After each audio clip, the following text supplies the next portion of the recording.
আসসালামু আলাইকুম রাহমাতুল্লাহ। প্রিয় দর্শক, আজ নিয়ে এসেছি পাতাকপির পাকোড়ার রেসিপি।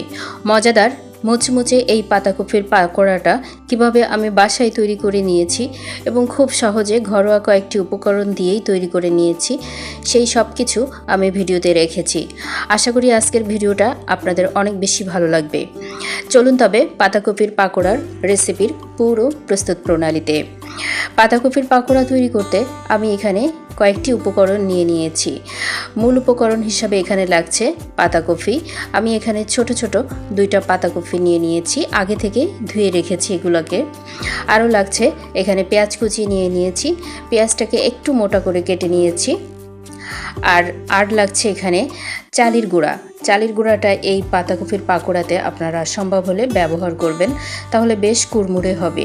আরও লাগছে এখানে বেসন নিয়ে নিয়েছি, আর লাগবে একটা ডিম। এখানে নিয়েছি কাঁচা ঝাল, ছোট ছোট করে কুচি করে নিয়েছি 7 থেকে 8টা। আর এখানে কয়েকটা মশলা নিয়ে নিয়েছি, জিরা গুঁড়া নিয়েছি, গোটা জিরে নিয়েছি, শুকনো ঝালের গুঁড়া আর সামান্য লবণ। ঝালের পরিমাণটা আমি একটু বাড়িয়ে দিয়েছি, আপনারা আপনাদের পছন্দ মতো ঝাল ব্যবহার করবেন। এখন আমি পাতাকপিটাকে সুন্দরভাবে ছোট ছোট করে কেটে নিব। চেষ্টা করবেন সব থেকে ছোট করে কেটে নেওয়ার। আমি এখন এটাকে কেটে নিচ্ছি, সঙ্গেই থাকুন।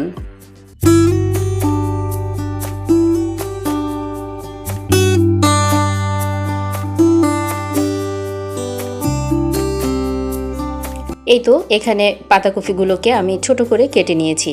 এখন একটা বলে নিয়ে নিচ্ছি পাতাকপিগুলোকে, আর এখানে দিয়ে দিচ্ছি সামান্য লবণ।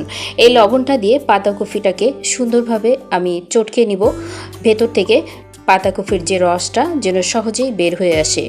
এ পর্যায়ে বেশ নরম হয়ে আসছে। আমি এখন এটাকে নিংড়ে আলাদা পাত্রে পাতাকপিটাকে নিয়ে নিচ্ছি। এই তো এই পাত্রে আমি পাতাকপিগুলো তুলে নিচ্ছি, আর যে বাকি যে পানিটা বের হয়েছে এটা আমি বাদ দিব। বেশ পানি বের হয়েছে। এখন এটা বাদ দিয়ে মিক্সিং বলে দিয়ে দিচ্ছি চালের গুঁড়া। এখানে 3 টেবিল চামচের মতো চালের গুঁড়া দিয়েছি এবং বেসনও দিব 3 টেবিল চামচের মতো। এখন এই বেসনের পরে দিয়ে দিচ্ছি সেই গুঁড়া মশলাগুলো, ঝালের গুঁড়া, গোটা জিরা এবং শুকনো ঝালের গুঁড়ো। দিয়ে দিচ্ছি এখানে পেঁয়াজ কুচি, দিয়ে দিচ্ছি কাঁচা ঝাল কুচি এবং এখানে ডিম দিয়ে নিচ্ছি। ডিমটা পাতাকপির পাকোড়াতে বেশ স্বাদটা বাড়িয়ে দিবে। এখন এই সকল মিশ্রণ একসঙ্গে আমি মিশিয়ে নিব, হাতের সাহায্যেই মিশিয়ে নিচ্ছি। এখানে এক্সট্রা আর কোনো পানি ব্যবহার করব না।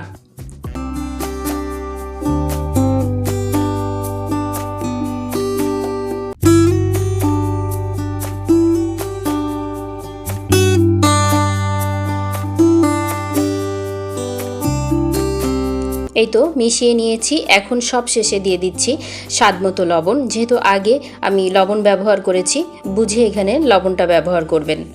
লবণ ব্যবহারে পানি বের হয়ে আসে, তো লাস্টেই লবণটা ব্যবহার করবেন। পাতাকপি পাকোড়ার মিশ্রণ তৈরি হয়ে গেছে। এখন চুলায় একটি আমি কড়াই বসিয়ে দিব এবং তাতে পর্যাপ্ত পরিমাণে সয়াবিন তেল দিয়ে নিচ্ছি। তেলটা বেশ একটু গরম হওয়া পর্যন্ত অপেক্ষা করব। এ পর্যায়ে তেলটা গরম হয়ে আসছে। এখন আমি পাকোড়াগুলোকে দিয়ে নিচ্ছি।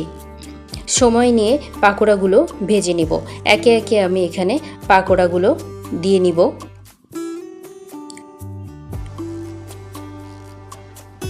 তিন চার মিনিট পর দেখা গেছে পাকোড়াতে একটা কালার চলে আসছে। আমি সবগুলো পাকোড়া উল্টে দিচ্ছি। এভাবে এপিট ওপিট করে পাকোড়াগুলোকে ভেজে নিব। সবগুলো পাকোড়া আমি এখন উল্টে দিয়েছি, আর 1-2 মিনিট অপেক্ষা করব। এর মধ্যেই দুই পাশেই ব্রাউন কালার চলে আসছে। এখন আমি পাকোড়াগুলো তুলে নিচ্ছি। খুব অল্প সময়ে আমি এই পাকোড়া তৈরি করে নিলাম। আরেক ব্যাচ এখানে আমি দিয়ে নিচ্ছি। খুব অল্প সময় এটা ভেজে নিব। এভাবে একে একে সবগুলো দিয়ে নিচ্ছি। পাকোড়ার এই রেসিপিটা খুব সহজেই বাসায় তৈরি করে নিতে পারি এবং অতিথি আপ্যায়নে বা বিকালের নাস্তাতে এই পাকোড়ার তৈরি করে আমরা পরিবেশন করতে পারি। তৈরি হয়ে গেল আজকের এই পাকোড়া। এখন পরিবেশনের জন্য এখানে একটি সার্ভিং প্লেট দিয়ে নিয়েছি এবং তুলে নিচ্ছি পাকোড়াগুলোকে। চমৎকার এই কালার হয়েছে পাকোড়াতে, দেখতে যেমন সুন্দর হয়েছে, খেতেও মাশাআল্লাহ অনেক মজা হয়েছে। এখন আমি পাকোড়াটা সার্ভ করব টমেটো সসের সাথে। দিয়ে দিচ্ছি এখানে। আশা করি আজকের এই পাকোড়ার রেসিপিটা আপনাদের অনেক বেশি ভালো লাগবে। এমন রেসিপি সুযোগ হলে বাসায় করবেন, পরিবারের সবাই অনেক বেশি পছন্দ করবে। একটি পাকোড়া ভেঙে দেখাচ্ছি, বাইরে ক্রাঞ্চি এবং ভেতরে বেশ নরম, আর খেতেও বেশ মজা।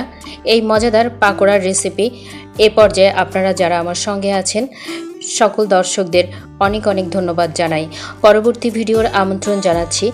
পরবর্তী ভিডিওর নোটিফিকেশান সবার আগে পাওয়ার জন্য এখনই আমার চ্যানেলটি সাবস্ক্রাইব করে অল নোটিফিকেশান অপশান অন করে রাখবেন, তাহলে সবার আগে আপনার কাছে পৌঁছে যাবে মজার মজার এই রেসিপির নোটিফিকেশান। সকল দর্শকদের মঙ্গল কামনা করে এখানেই শেষ করছি। আল্লাহ হাফেজ।